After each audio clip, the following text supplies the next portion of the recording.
Hello, and welcome back to Voyage of a Time Wanderer. Today, I'm going to do the Shakespeare Tag.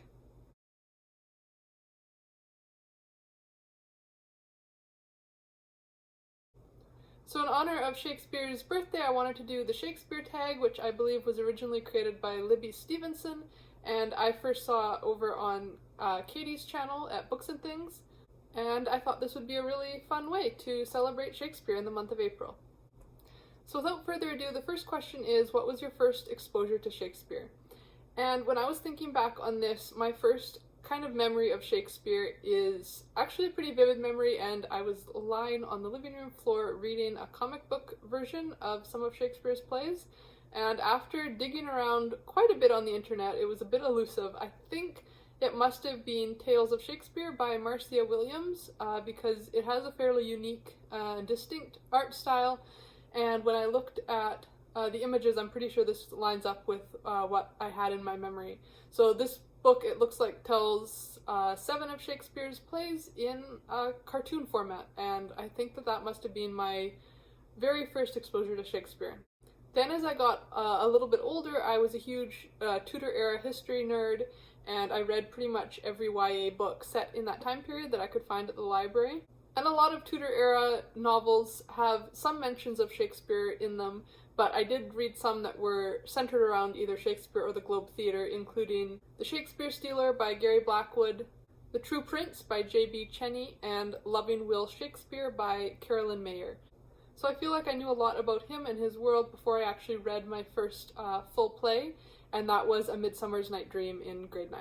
So question 2 is, which Shakespeare plays or poems have you read? And I have read A Midsummer's Night Dream, Romeo and Juliet, Othello, Hamlet, The Tempest, and Macbeth, and I'm hoping to get to The Merchant of Venice this month in honor of his birthday, so hopefully by the time this video goes up I will have also read The Merchant of Venice.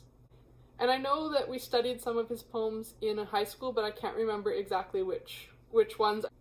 I do actually have this beautiful, the sonnets bind up, so I would like to go through and actually read all of them systematically, because I know the couple that we did study I did really enjoy, and this edition is just too beautiful not to be read.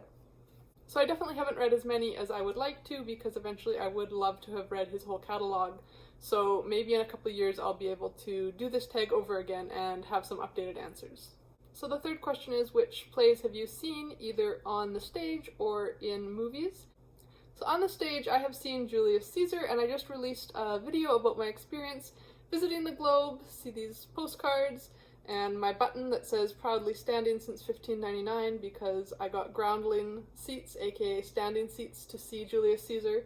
So if you want to know more about my experience seeing this play on the stage as Shakespeare intended it, check out that video. I'll have a link in the description.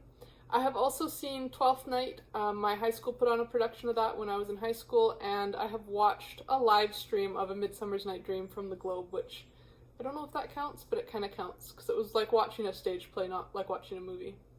Then on film, I have seen A Midsummer's Night Dream, the 1999 version.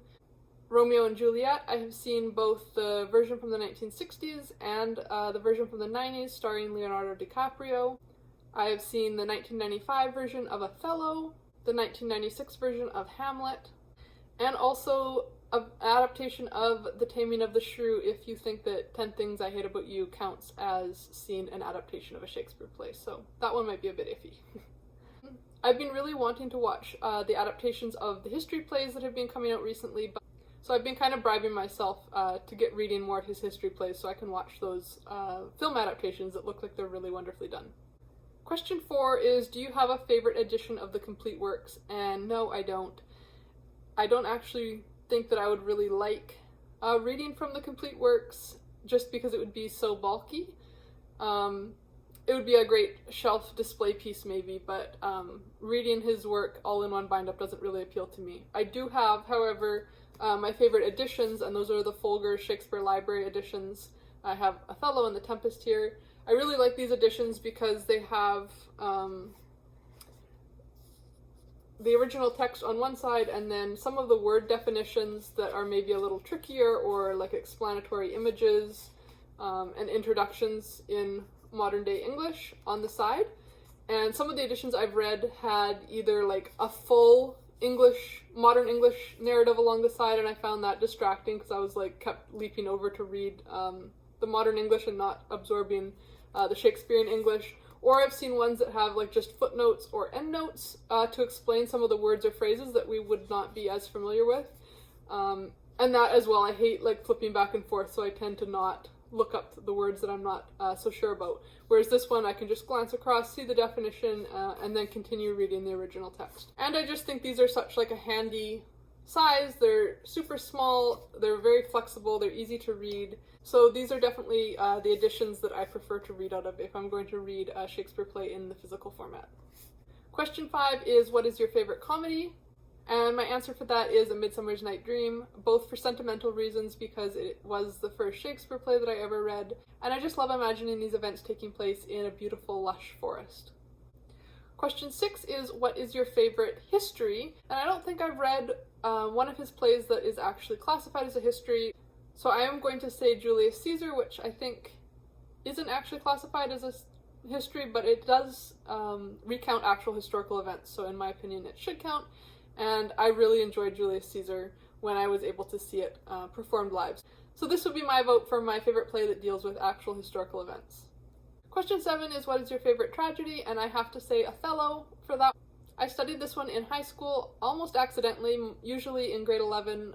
In my high school, all the classes studied Macbeth, but when we got around to doing our Shakespeare unit, all of the Macbeth texts were in use by other classes.